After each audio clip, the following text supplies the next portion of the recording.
We're good.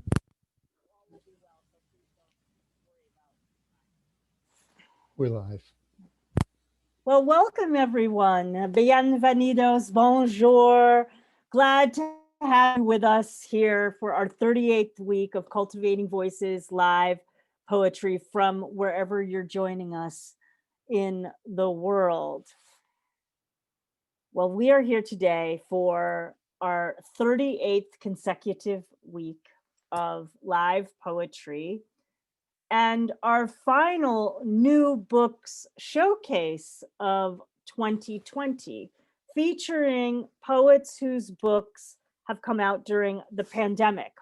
I'm your host, Sandy Yannone.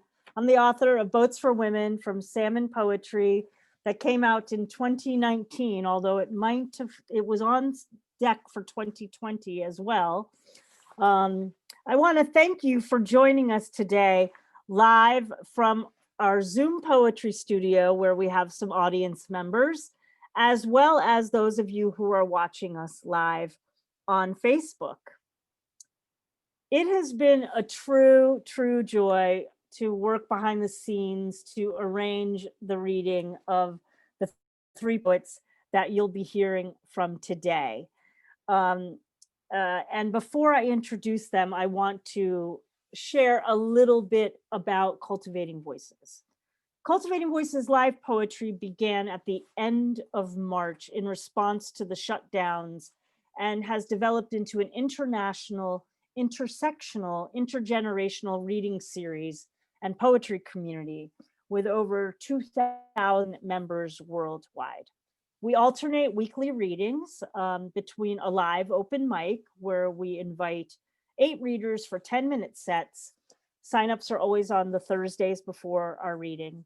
And what you're seeing today, our new book showcase that we started in July, where we have 3 or 4 readers, 15-minute sets. It's by invitation, but members can request a reading. And that is how we had this lovely configuration happen today. One of our members, Dayna Patterson, did the thing. She emailed me, and that got us started in this wonderful chain of events to have these 3 fabulous poets that you're going to be hearing from shortly. We also occasionally have special events, so please double check our monthly schedule at the end of each week's event page. We're booked through June 2021 for our new book showcases. And I'll begin scheduling poets for in February for July through December of 2021. Please contact me, just like Dayna did, through my email or PM me on Facebook if you'd like to be scheduled. You need to be a current member of Cultivating Voices live poetry, and your book needs to just have come out within a year of the reading.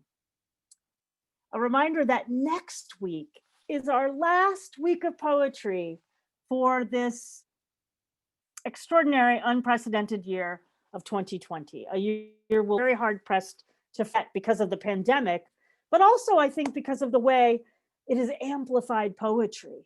I was reflecting on the fact that the last time I recall being able to truly immerse myself in poetry was some of those years when I was in graduate school, where I would just go to a poetry reading every single night when I lived in Boston. And I've never had such a fertile year of poetry. And I know that's not true of all writers. That's not how everyone's experienced the pandemic. But in terms of the ability to bring poets together in communities and configurations that we could never have imagined before Zoom, I think that's been one of the gifts of 2020. Well, I hope you'll join us next week for a few special guest poets who will be joining us for some poetry, song, and cheer to kind of ring out 2020 and have a little bit of cheer around hearing some original poems or poems that speak to this season of light that we're in. We'll have a sign up on Thursday, but this will function like a true holiday open house. Just show up, read a poem, and maybe I'll drink a little nog. Well, on that note, let's switch to today's poets, the reason that we're really here. I'll introduce each one of them in the order that they'll be reading, and then I'll return with some final wrap-up comments for today. Well, our first poet, as I said, Dayna Patterson, is the person that got the ball rolling on this reading. I'm so glad she reached out to me from where she's situated.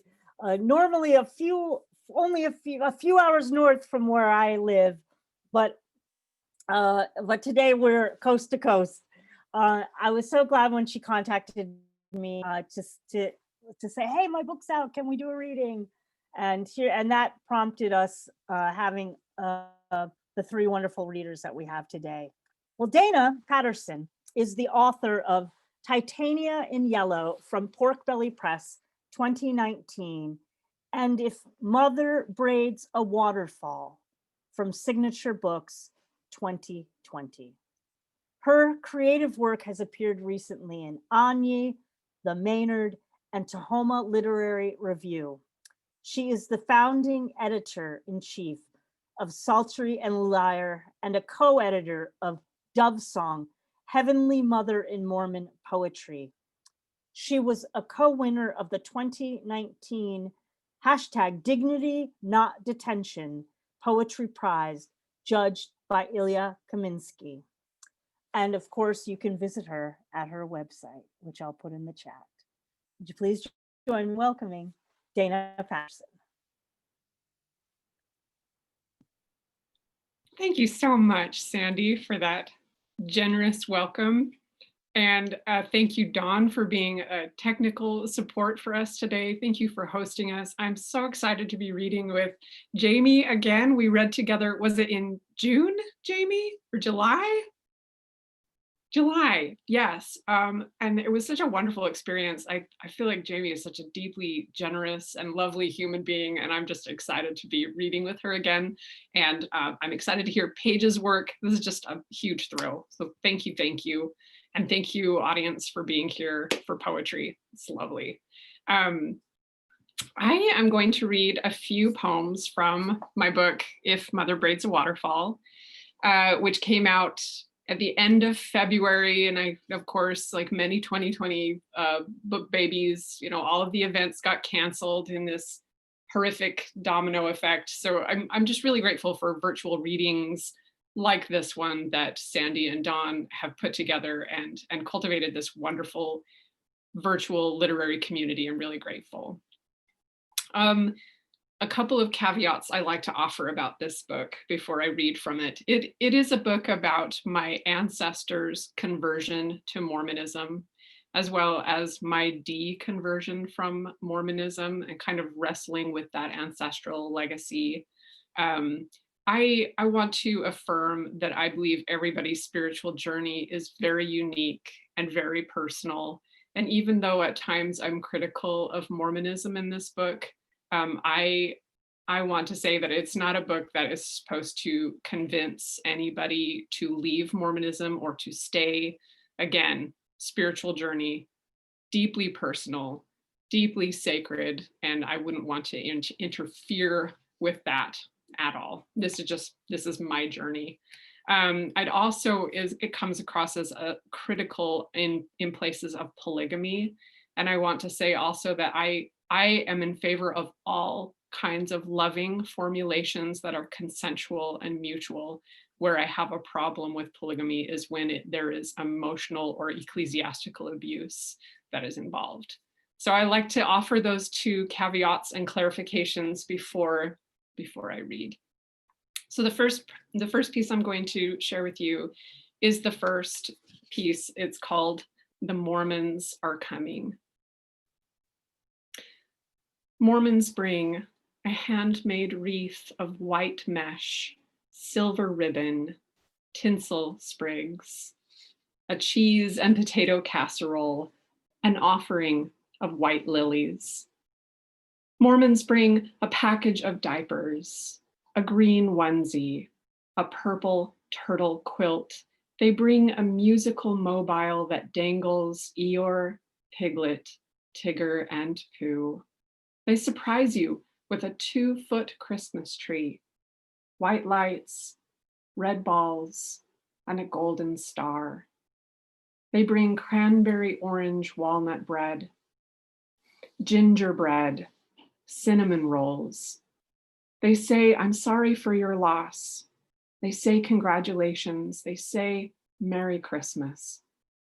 The Mormons are coming. They drink eggnog without rum. They drink Ovaltine and Postum. They drink Mountain Dew and Diet Coke in 32-ounce mugs. Energy drinks, yes. Coffee and tea, no. Alcohol, never. Mormons rake your leaves, weed your weeds, babysit your kid while you go to the hospital to have another kid. Mormons build monuments of prairie families and covered wagons and handcarts. They hold the weight of family trees and martyrdom and pioneer blood in their cupped palms. They say, my ancestors knew Joseph Smith, donated their china for crushing to make the temple's stucco sparkle, buried their massacred dead at Haun's Mill. My husband says, my ancestor was Brigham Young's shoemaker, and there were a lot of little feet to shod. I say, my ancestor went to prison for polygamy. 3 wives, 19 sons, 9 daughters, 107 grandchildren. Mormons bless their new babies in white, baptize their children in white coveralls and pinafores, white at their weddings, white in their temples, white when they're laid out in their coffins, an apron of green around their waists. They wear white undergarments woven with folkloric magic, bullets repelled, burns deflected. Mormons dot hills with electric spires, Nauvoo Temple, Salt Lake Temple, a temple in your neighborhood, brazenly bright. The Mormons are coming. They come in the middle of the night when you have a blinding migraine. They come with consecrated olive oil and warm hands and baritone prayers. They come in the morning and sweep up the crying baby. They come in the afternoon and feed your cats, your turtles, your birds. Mormons bring a space blanket, a flashlight with extra batteries, a portable radio, a case of granola bars, a bucket of wheat, a crate of water. The Mormons are coming by car, by bicycle, on foot. They knock on your door. They wear black name tags and glowing faces and shiny hope. I wore a name tag, Sœur Kid, Église de Jésus-Christ des Saints des Derniers Jours. French in my mouth, a mangled nasturtium. They say, welcome to the neighborhood. They say, it's nice to meet you. They say, see you Sunday. Mormon men wear white shirts, dark suits, and power ties. They are clean cut, well shaven. Mormon women wear dresses or skirts in peach, spring green, lilac.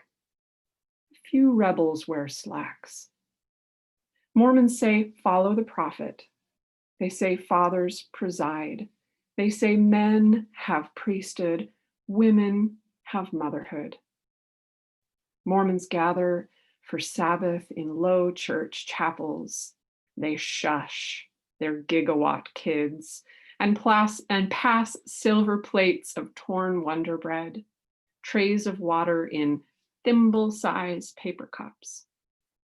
My daughters ask, why do only boys pass the sacrament? Mormons build a grand conference center with a waterfall welcome mat, a garden roof of native grasses and trees. They build it big enough to park 2 planes inside, to gather Mormon masses from around the world. They arrange a room with plinths with the bronze busts of their prophets. My daughters ask, why are all the statues of men? Mormons issue proclamations. A proclamation to wash away polygamy, a proclamation to define the family, marriage between man and woman only. They say families are forever and paint the words in cursive above their doors like a threshold blessing, a paschal lamb's blood. The Mormons are coming. Mormons put up Prop 8 signs. They make calls. They go door to door. They have practice going door to door. They say, hate the sin, but not the sinner. They say, it's a choice. They say gay is okay. Just stay celibate. And when a daughter, son, aunt, uncle, cousin, best friend, or fill in the blank comes out, my mother tells me I'm bisexual. I agonized for half a decade's doubt before deciding to leave. Mormons send priesthood holders. Mormons send sister teachers. Mormons send missionaries. And when I ask them to stop, they send a card every month, a card with no return address. The cards say, it's spring now. Summer's here. Autumn's coming. So you can see it's a love letter to Mormonism, this book, and it's also a breaking up, a Dear John kind of letter. And hopefully you get my love and tenderness for this faith I was raised in, but also a clear reason why I personally needed to separate from that. I was fortunate that my husband and I decided to leave at the same time. The trajectory of our spiritual journeys were similar. And so I wanted to share with you, I have 2 more pieces to read. This is a love poem to my husband. It's a straight up love poem. I don't have too many of them. They're hard to write. But I was listening to Predrag Otuma's beautiful podcast the other day, Poetry Unbound, where he was talking about how poetry invites us to make the private public. And sometimes that involves making our deep loves public. And I just feel right now at the end of this difficult year and in this holiday season, I want to share this deep love with you. So this is 33 reasons why, a partial list.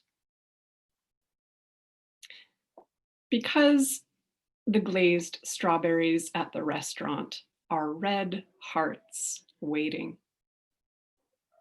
Because an hour later, beneath a brazen angel's gaze, we immortals sit on Temple Hill to survey a valley of promise. Because on the sticky vinyl of the back seat, your electric pinky skims mine. Tongues, you teach me, are soft and warm, nights dizzy with stars. When I serve you an accidental hairball on your spaghetti, you don't run for the door. When I serve you a volleyball, you know how to pepper, bump, set, hit. And when we kneel at the altar, you play an allegro beat on the drum of my heart. Because our first night together, 2 icebergs, learn to melt. And when we move far from the warmth of family, you are a furnace against loneliness. Because your legs look chiseled in slick blue running shorts, Michelangelo out for a jog. Possibly it's the pout of your face when you read, the pucker of your brows when I spend too much, the slack of your jaw when I show you the little white stick, the parallel pink lines. Because you pull over and don't look away when my stomach rebels by the gas station, by the river, in the tall grass near the church parking lot. It's our daughter's chins. And your dark brown turning to cinnamon in their eyes. It's Sunday afternoon when you, the new piper of Hamelin, sway them with your music. It has something to do with the way your resting hand makes a T in sign language.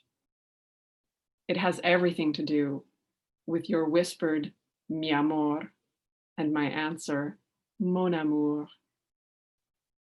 Because the lure of the universe pulls you out on a cool night in March to witness the geometry of the moon holding hands with two planets and quietly singing. Because you are a mountain boy with rivers in your veins, and you turn over river rocks to show our girls the mayflies and press their eyes to binoculars to see a glacier's blue ice. Because you revive fish after the catch, deliver them to the wet grace of second life. Sometimes you come home early smelling like Old Spice and massage the place where wings grow. It has a little to do with the sounds you make when you sleep and the way your knees make a tent of our sheets, as familiar now as a ticking clock, as the taste of salt. It has a little to do with the oxytocin your sleeping form settles on me like a humidifier's mist.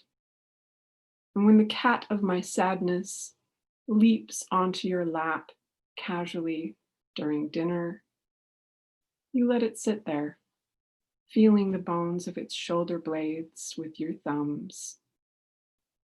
And on Sunday nights, our scriptures are heavy tomes of Shakespeare, pillowed by our thighs, our open palms.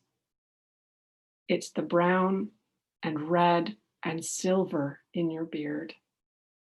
It's the cello of your voice, the vibration of your chest against the audience of my ear.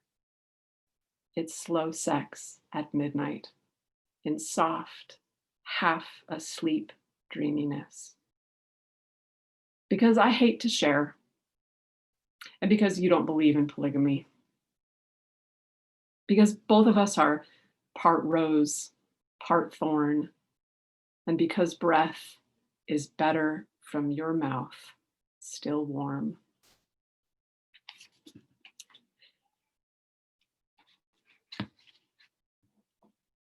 My last poem is, I love it. I love it, Sandy. What is that? And that's your heart icon? I love it. My last piece is, I could never be a Jehovah's Witness. I mean no offense to J-dubs, but I like celebrations too much to give them up.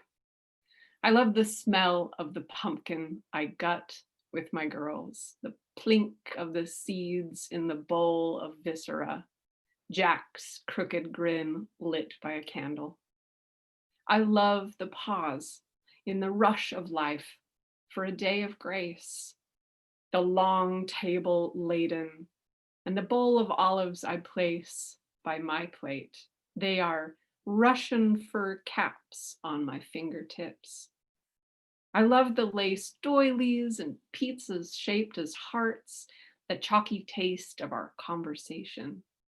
Holidays, I sprinkle the tabletop with flour and guide the cookie cutters to the edges.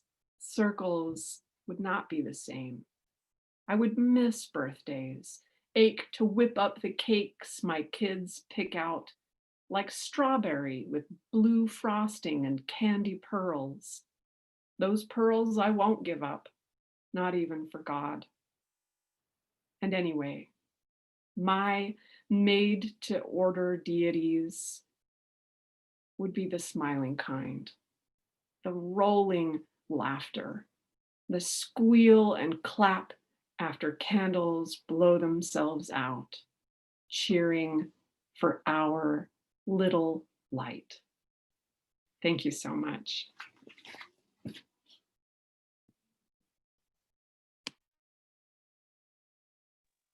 Thank you so much, Dayna. I don't know if you can hear it, but it's actually a chiming heart. It's hard to get the chime to go. I don't know. It rings a little bit. Yeah, I that's can hear it. I can yeah, hear the little ringing. That's yeah. lovely. It's kind of got that mandala feel to it. And I just picked it up in the health food shop here in Old Saybrook. So it's a little bit of its debut. Thank you so, so much for, what a deeply personal book that, of course, when we go to that deeply personal place, we find universality and ways to connect through each of our individual paths and journeys through humanity. And so I so felt that operating in the poems that you shared from your new collection. And that I want to remind folks, if mother braids a waterfall. Thank you so very, very much. And congratulations on persevering through 2020 with the release of the book. I like to share with folks always that it was a toss-up whether my book was coming out in 2019 or 2020, and that is and knowing that was a big impetus for me to start the new book showcase, because I really wanted to support poets who I watched their launches evaporate, and particularly in those early months, as all of our readings did. But so it was really important, and that's why we created the new book showcase. And thank you for sharing your new book, If Mother Braids a Waterfall. I'm never going to think about icebergs the same way again. And I think about icebergs a lot. If you know anything about me, I'm a bit of a Titaniac. Thank you again. Well, in our beautiful chain of poets today, this beautiful necklace of poetry, we have Jami Macarty, who was invited by Dayna. Jami Macarty is the author of the new collection, The Minuses, a Mountain West poetry series title from February 2020, published by the Center for Literary Publishing at Colorado State University.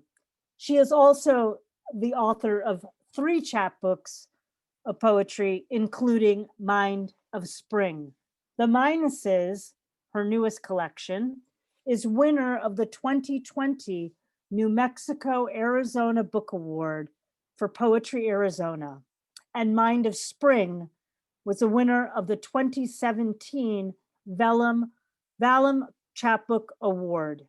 She teaches writing at Simon Fraser University As co-founder and editor of the online poetry journal, The Maynard, she is an active agent of promoting the work of other poets and artists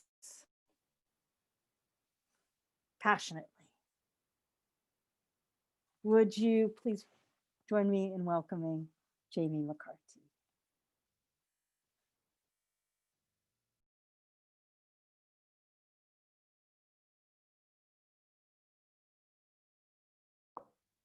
Okay, my dears. Wow, Sandy, thank you for that lovely flourish. You have me all a blush here. How is the sound, my dears? Is it coming to you good? 2 thumbs up. Okay, great. Dayna, wow, wow, wow. I have still the chills and goosies, you know, from those poems. I love hearing them again. You're right, we read together in July and I got to hear them then. And then in the interim, I read the book and wrote a bit about it for the Maynard. And then that got sandwiched by hearing you again. And so the poems have taken on a, you know, a depth, I think, and a substance for me, because in the ears and then silently to myself and then in the ears through your voice again. So wonderful, my darling. Thank you so much. And Paige, I just can't wait to hear poems from Vortex Street. Same thing, I've heard you, and then I read the book and wrote something for the Maynard, and then now get to hear it again. And so I'm looking forward to that sandwich too, if I can put it that way. Well, Sandy, once again, thank you so much for having me, having us, and Dawn for being in the background there, supporting us technically. It's really lovely to be with you, and you're amazing, an amazing force of poetry community. And I'm honored to be with you. Thank you so much for having me, inviting me. Thank you to Dayna for making that happen too. And just for all of this that you've done for those of us who have been slightly bereft at bringing out poetry books in this year of the pandemic. I'm really, again, grateful to be sharing this time with all of you. I want to particularly welcome Eleni Zisamatos, who's here from Quebec, Canada.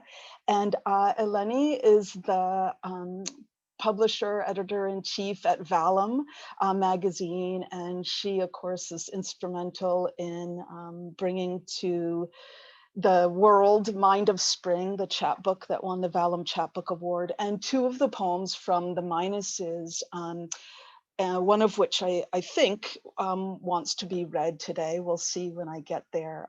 Were also published in Vallum. So Eleni, bless you. I'm really happy to be here with you. And then also the one, the only Lisa Gett, whose deep conversation with me and with the poems of the Minuses was completely indispensable to me and continues to be. So Lisa, I'm so glad to be here with you. Okay, my dears, to the Minuses.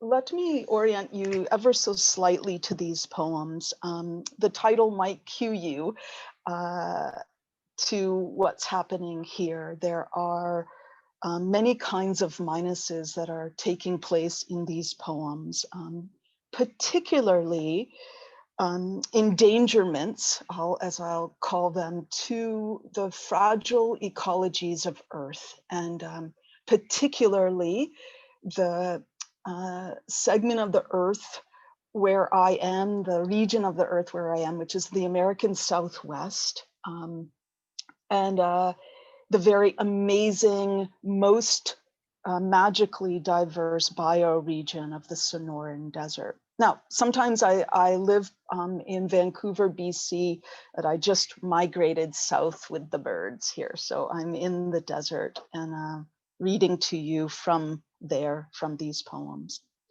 And then the other thing I want to say about endangerments is that many of the poems address the kinds of endangerments that humans deal with in their lives, the kinds of exiles and maybe suicides and other kinds of injustices and infractions, and in particular to women. So that's a bit what you're in for. The women's lives deal in many cases, yes, with the kinds of injuries that take place, but also the struggle and faith that's necessary to survive. Okay, here we go. Thin attachment. At this hour, any god is rain. A woman pulls plastic from a dumpster, holds it up to her body to see if it fits. She inhabits blatantly her wish to be dry. The rain inhabits its falling. My car inhabits the street. The wind winds the woman wrangling the plastic. A gull of newsprint scuds the fogged windscreen, veers me to a halt. My steering wheel, hands at 2 and 10, her shopping cart filled with clothes and wet cardboard. Morning's thin attachments. On the street of beggars, a monsoon wealth. So the poems deal with people moving through desert and urban, so desert and urban landscapes, and particularly encounters between women through the branches. And this poem has a Latin phrase, salvitor ambulando, and it translates roughly to, it is solved by walking through the branches. Oranges as your kiss opens my mouth, forgetting where we are in a park full of mockingbirds. When my eyes open, I promise to tell the truth. The truth changes. A vulture eclipses. I become the sun, a hanging swarm. Seeing everywhere at once, everything, I cancel us to cross the desert, salvitor ambulando. Scent of sun on your forearm reverts to memory. The casita's roof absorbed into the mountain's forged shadow. From this angle, the sky parts mesquite branches. There's an occurrence bright enough to notice.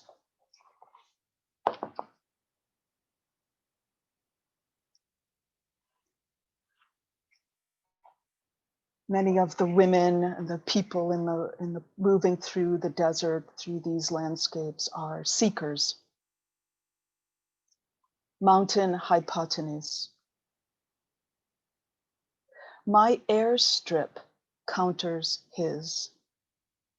An absence within the desert, where a kingdom of thorns is being intimate with my skin. One with his distance reified in shrine, lush barrenness of desert, I am the hour and destruction. My palms accordingly crawl mountain hypotenuse. Like a mountain, I fold and deform, bilateral compression while simultaneously crumbling. I, as desert for the monsoon, occupy a vertical desire.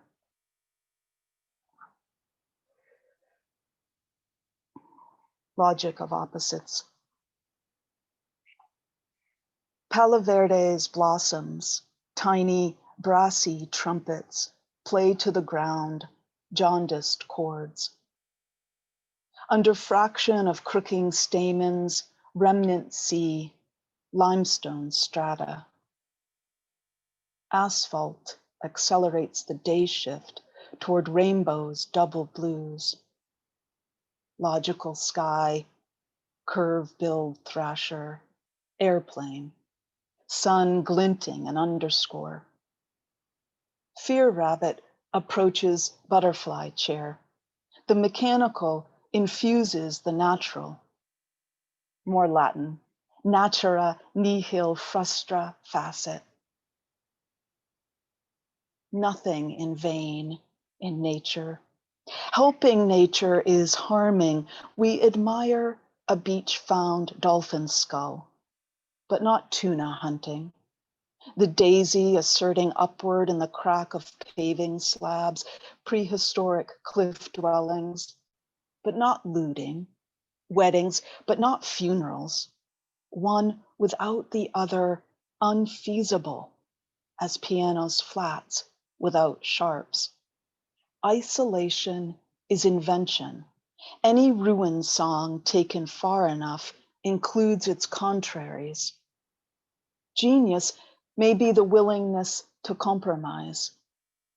Otherwise, no room for us to put our feet on the floor each morning, to make our music, to live.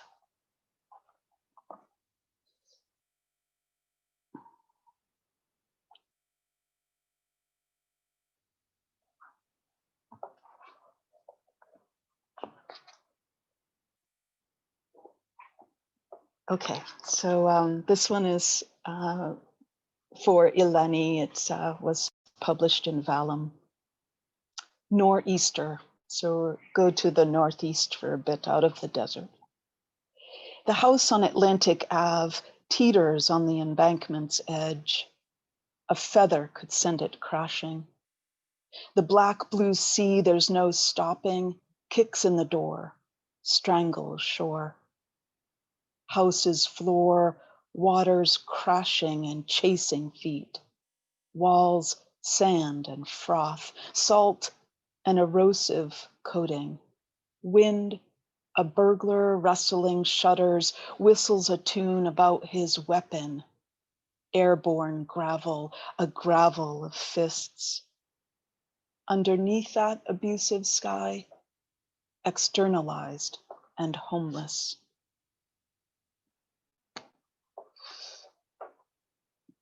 An equation indivisible. While your body slouches off key at wall and floor's precise angle, the great whales migrate to winter calving lagoons. The gunshot ricochets into your retreating. Time makes a mockery at the point of entry. Elsewhere on the planet, a mother calls her child a mistake. The word, a bullet. From what height you hurdled the split rail, returning the volley in our backyard game. From what depth the whale's surface, puncture a new hemisphere. Gray embryos curled in the mother's wombs. An equation, indivisible by both man and beast. Fate's integer, incalculable, from wind and waves' white noise.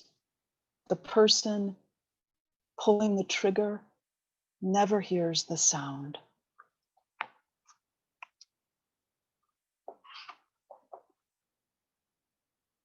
Related sequence. Pigeons perforate the ground. Dust won't hold together by itself. Wind bangs its head against the door. Trees don't know anything. The telephone, an abortion. Sorry ossified by sorry in the garden, late at night cutting roses. At the end of the road, the sound the sea plays ceaselessly, exodus of Canada geese, a long dark ribbon, loosening September sky. The day feels its own weight and buckles. In a window, a lace dress hangs itself.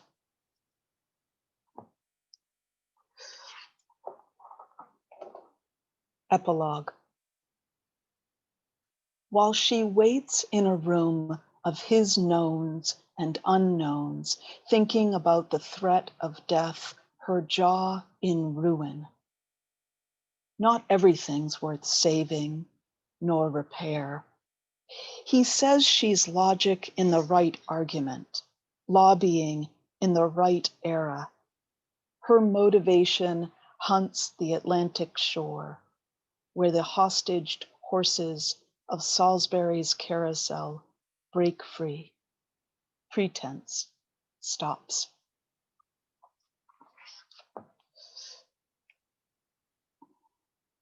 Okay, so after this string of deaths and suicides, there's a dream. Given distance from a given point. I cross the 3rd degree of a great circle. The full moon gathers wet footsteps from stones. At night, gravity defines silences between oceanic miles. By the time waves replace themselves, or the cockle shell's split scars my palms exactly like wings, the stars seated in the dark pass our lives across the table. I dreamed him invisible in 1,000 places. Night played remorse. I witnessed a woman being torn from her bicycle, but that woman, no longer blackbirds.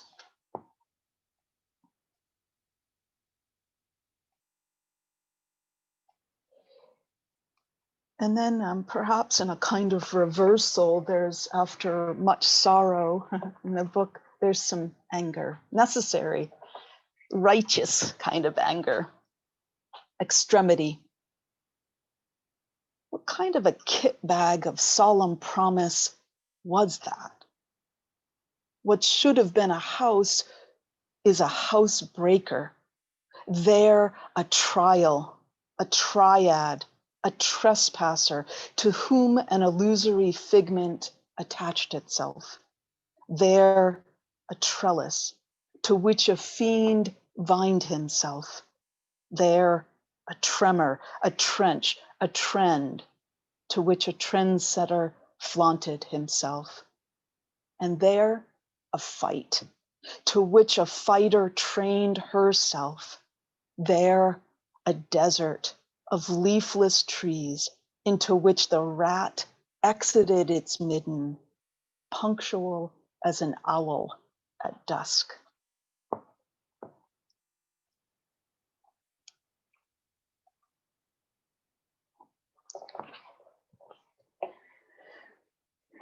Endangered species. Haze of pink light, desert microburst, pearl hail pelts human bodies and industrial machinery contiguous with meteorologists' heat liberating weather. Our bodies pocked by what surrounds them. A snippet gains no more depth. In this mecca of eroticism, a tiger skeleton marinates in an aquarium. The dark tonic said to supply tiger stamina. For thematic coherence, follow the grail of wine bones. The liquor affects desire, not ability, with undainty haste, always yes and no. The illicit thing, partial. To pull certain themes together, the new century's new couple enters late. Zinfandel on their cheeks, accretion of context, but not meaning. The division flimsy, connected to other such moments implicated in the world's disgraces. Denouement at the serial killing of rhinoceros and seahorses, ode to the demand for aphrodisiacs and medicine no stronger than aspirin. Lifestyles keep the demand infinite. From the grid of structure, the last gesture toward the body, a burning fragment in the menagerie of the surviving world. Thank you. Thank you.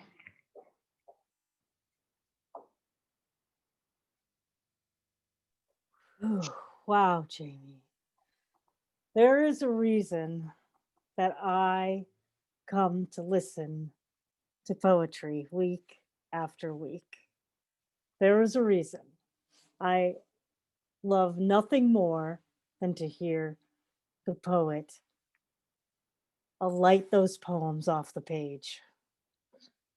And I feel like that is what you have done in your new book showcase reading from your book, The Minuses.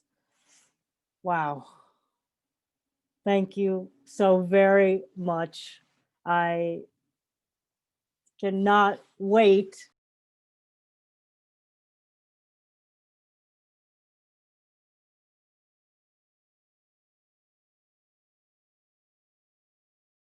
Okay.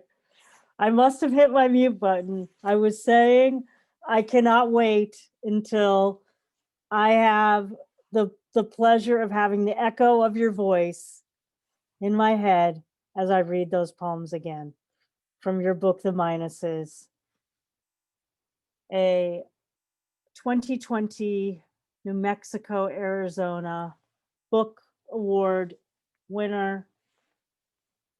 And we are very, very happy, of course, to have your publisher with us today in the audience, and very, very happy to be able to share the work that partnership between editor, poet, editor and publisher with the poet from the Mountain West Poetry Series. Thank you again. So great to have you as a member of Cultivating Voices. I mean, everyone here is. We're very grateful to have heard your voice today. I hope it won't be the last time we hear it. Same goes for you, Dayna. Well, if isolation is invention, to quote a poet, we have had an incredible container and opportunity for invention in these past months. And we've been hearing it week after week. And I am now so thrilled to invite the third star of our constellation today, Paige Hill Starzinger, whose second poetry collection, Vortex Street, launched in June 2020 from Barrow Street Press. Her first, Vestigial, selected by Lynn Emanuel, won the Barrow Street Prize in 2013. Unshelter, chosen by Mary Jo Bang, won the Noemi Chapbook Contest in 2009. Paige's poems have appeared widely in American Poetry Review, Fence, and Volt, among many other places. I am so happy that Jami invited you, Paige, to join us in our lovely chain of poetry today. So welcome and thank you for being the star that you are. Thank you so much, Sandy and Dawn, for this platform and community. And it's a thrill to be reading with Dayna, whose work I didn't know until today. It's so great. And to read with Jami, who I've known now for a little while. It's a pleasure. I'm going to start with a poem I haven't read before. It's from my book, Vortex Street. I'm going to read, it's a central poem. I'm going to read 2 short parts from it. The title is Specula, and that specula is a medical instrument for examinations. It actually dilates parts of your body. And it's also the Latin word for mirror. Specula. To the man saying it's completely shut down as he presses the sonogram over my ovary, it is still part of my body. It is alive. It is mine. I want to know, is it velvety if you hold it? Is it ghostly white? Is it fragrant? Does it hum? Magnificent glands, corrugated, grooved, and furrowed. This is where my children would have sprung if you could time lapse back. Alea, meaning dice, as in aleatoric music. Mozart selected a precise sequence of notes based on throwing a handful. Beauties we are, we say, beautiful. Estradiol in our vaginas and wind-swept fires in our veins. And here's a section that's a little bit more it's in the middle of this long poem. What of need when you want less, when you think you want less, when the self is less, you think? Look how my bones osteoporosis, my pelvis endometriosis, my ribs fractious. This is the house, my only home. I own no other. I lease one car. This is my body. The beauty, yes, I abandoned to feed on more expensive tastes. A cage to decorate became a cage to pain. This structure, this cage, if I could build a cage instead, how do you disinherit yourself? Tectonic, indeed. Normal faults create space when the ground cracks, but as one tectonic plate forces itself on another, this is a thrust fault. I am full of faults. Natural mistakes, they lie until uncovered.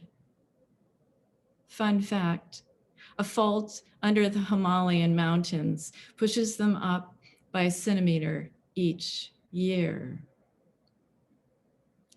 Would my life coach think this was busy work?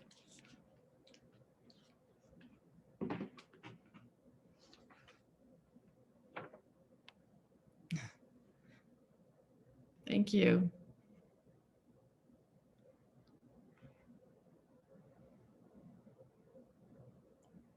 In this next poem, when I refer to X, I'm referring to AIX, as in Aix-en-Provence. It's a small town in the south of France. My unborn child says to me, "You are a mouse in a dove coat." An apron with hands, that's what I didn't want to be, I replied. It's taken you a long time to catch on, But is it a race? Time grew tired waiting. He's sexist. You're binary. I don't think I was strategic. No. You wanted to be free of the past, untethered, to step into a stream like your mother, walk one narrow slice of water after another, mayflies rising, a world constantly changing, shimmering. You felt this was New York. That sounds right. See, I knew you before you saw the stream. I lay inside you when you curled within your mother. I was one of your last 2 eggs. You saw me on the sonogram, remember? I look at my right thumbnail, misshapen from picking at cuticles. I can't see this child now, but for the voice. We come accidentally and try to find our place.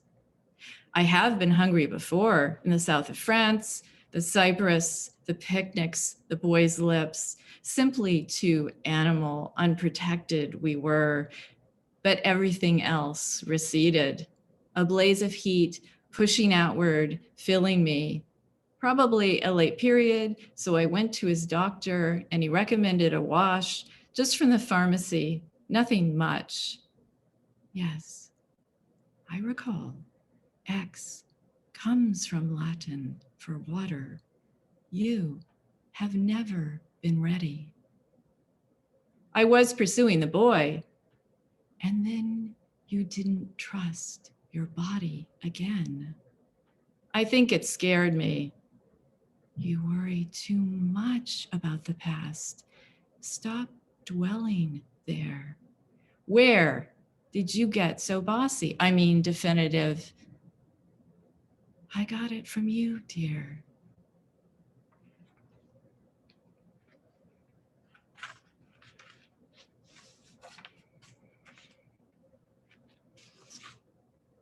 I'm going to read one poem from that has 3 parts from my first book, Vestigial, which, as Sandy noted, won the Barrow Street Prize. Lynn Emanuel chose it. The artists Saul LeWitt and Louise Nevelson are mentioned in this poem. There's a title and there's subtitles. Terroir. 1. Unshelter. I can't open the door, and even if I draw a doormat on the floor, I can't break out. Underneath, I see the sill, my slice of, thin enough for a cantor's turtle, surfacing twice a day for 1 breath. I could whittle myself into fiction. Saul LeWitt's breakthrough wall drawings sketched from ceiling to floor like modern cave art are made to be painted over. What is left behind? LeWitt sketched diagrams. The turtle lays eggs. Me? Swallow nesting on a curtain, or set of box springs on an LA freeway shoulder. Man says, unshelter oneself. Don't limit oneself to words when there are sentences. 2, cast off. The hummingbird sings outside your office, little quick chirps like a chipmunk. This delights you. Louise Nevelson in Dawn's Wedding Feast painted stacked wooden crates filled with street finds, shutters, hubs, chess pieces, all white, absolved. And you who see the jams, the argyvolt, the panic bar, the peephole, You put your fingers on my right arm and say, I'll find you. 3, Outland. I'd like to spend a weekend not thinking about it. Don't tell me it's about befriending who we are already. I repainted my apartment throughout what was inside. What do you give up when you're a prisoner? You lie down in the dirt. Wise people, says a New York Times reporter, quoting C, a 67-year-old mother of 7, don't sit around and dwell. California spends in excess of 55 million on litter removal. Fresh Kills landfill on Staten Island is one of 2 man-made structures you can see from space. The other, Great Wall of China. The Greeks got it right. They named the seahorse-shaped hippocampus where memories lie, sea monster.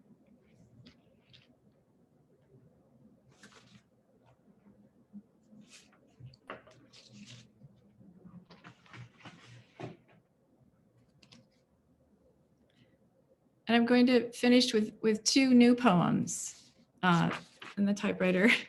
They're just during the pandemic.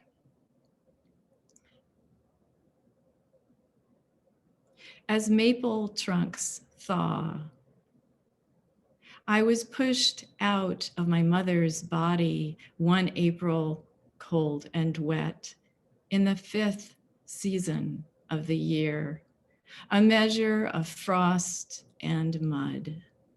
It was past the last sap boil, more amber than gold. I was a dial suspended in a chunk of glass like ice, my initials carved into it. Today, I click into a digital video conference. Faces populate, time snags, and pixels sputter. So someone looks like a Francis Bacon portrait, enlarged head leaking over the chest. We share 35% of our DNA with daffodils, 98% with chimps. Our cars burn dinosaur bones, and the oxygen we breathe is an excretion of ancient bacteria. Is it any wonder we romanticize a row of tall pines set against empty sky, the sunset, a family, different sizes and shapes, calling each other as a wind rumbles through them. A song like a cello might make before it was crafted into an instrument.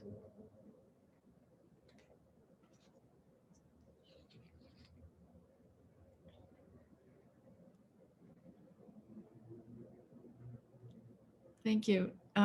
Then the last poem, Yonder in Her Glimmering Sphere. My mother said, I'm losing my mind. My father reported he had all his teeth. I wasn't sure whether to laugh or cry, as they say, and that was before they misplaced their words entirely. Mother, tell me, are you in the bardo now? I hope you can talk again. Is there a good time tomorrow? Right now, the floor needs vacuuming. So many dust bunnies, so much of it me. 40,000 skin cells a minute, 100 hair strands a day. And my bone tissue, we are outlined in loss. But you'd be surprised how little of us there is, more microbes than our own cells. And how much of our body is water? Echo asked, who's there? As Narcissus leaned over his reflection. Fugitive die, I say to the pair of ghosts, as in loosen your grip, wash away. But my mother's not drawing up the anchor anytime soon. Hi, sweets, she says. I'm here to advise. There is no view, no heat or cold, no present or future, nothing but the slow and sure movement. Oh, and by the way, do you have children? Silence. Vincent, she yells for my father, rowing between clouds on his single skull. Maybe we should adopt. No, he says firmly. Mother flicks a fly line into a galaxy of ultraviolet light ignited by hot white dwarfs and supernovas. Never be sorry, she says. Keep writing. I did not respond. Are you there? It was such a strange autumn. So much rain. The chlorophyll did not break down. The leaves held on green until they fell almost at once, vanishing into the blue. Thank you.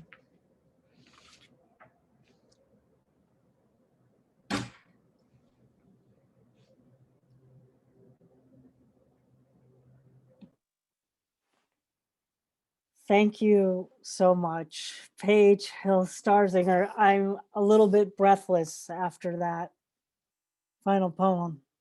You know, sometimes I like to really take a pause to drink it in. Fantastic, fantastic new work. And of course, hearty congratulations on Vortex Street from Barrow Street Press. Folks, how about we unmute for a moment and give this alchemy of poets that we've heard from today, Dayna Patterson, Jami Macarty, and Paige Hill Starzinger. How about we unmute and give a rousing round? Thank you. Fantastic. Wow. Beautiful. Yeah, right. Yeah, Josephine from, Thank you so much. yeah, Patricia, hello. Hi, yeah. Reminded me of what my mother was going through. It was like Yes. very intense. I feel very, wow. Yeah. Brought back memories. Wow. Yeah. Thank you. Thank you. It's difficult to see. It's very hard. Yeah. You don't get over it, really. Well, friends, that was our 38th week of live Amazing. poetry. Truly amazing. Absolutely. Amazing. You're amazing. 38 weeks. Oh my God. Well, you are amazing. It can't happen without all of you out there. It really can't. You know, Don and I hold the space. And those So of you- beautifully. Thank you. Thank you. Thank you, Thank you. Sandy and Dawn. Really, this is remarkable. It has a wonderful, warm feeling to it. Your platform, and just thank you so much for bringing us all together. Yeah. And Dayna, thank you for starting the chain. Starting that chain. Exciting me. Extraordinary reading. I'll just have a few closing remarks and then we will forge ahead with our December and our day here. Folks, you have been listening to, as I said, this extraordinary alchemy of these three just stunning poets that shared their work today from in our new book showcase. So a reminder again, Dayna Patterson, Jami Macarty, and Paige Hill Starzinger. please, if you have the resources, support them, support their presses, support their editors, support poetry, and purchase one or all. I mean, a collection of today. You know, if you bought the collection from today, so please do that. And a reminder that next week is our last week of poetry for 2020. Jamie, I'm going to break string at 39 consecutive and take a couple weeks off. I know, I need to. Yes, thank you. 2020 has been a year, as you all know, that we'll be hard pressed to forget because of the pandemic. But again, as I mentioned earlier, also because of the way it's amplified poetry and brought poets together. So again, I hope you'll join me and others next week to get together for some poetry, song, and cheer, and in between readings of a few special guests that we have lined up, you also can be part of the light. You can give thanks and gratitude by sharing a poem with us, one of your own original poems or the poem that speaks to you in this season of light. We'll have a sign up on Thursday, but it's really going to function more like a poetry holiday open house. So please join us next week if you can. And a reminder, as I said, next week's our final reading will be off on the 29th and January 3rd. As I like to say, we'll be on holiday. But join us next January in 2021 for our first new book showcase on January 10th, where we will welcome back to the Poetry Zoom studio here, Mary Ellen Talley, Mervyn Taylor, Gigi Bella, and Wayne Power, all reading from their new books. And looking ahead a little bit later into January, on the 24th, will be Shira Dents, Jennifer K. Sweeney, and Jen Karetnik.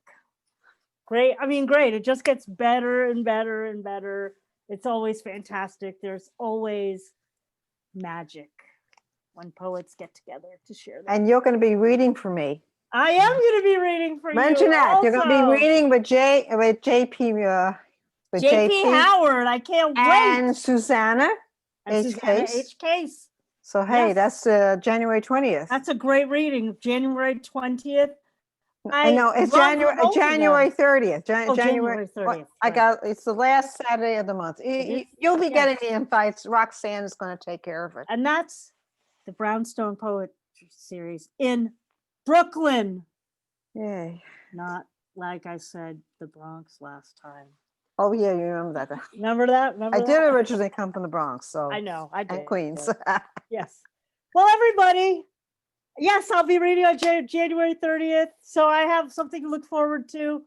Oh, JP Howard and Susanna Case. That's like my dream reading to go to, let alone I get to read in it. Thank you, Patricia. So invite your friends, invite the family there, promote your books. You know, we put up links. Yeah, you do a great job. You do a great It's job.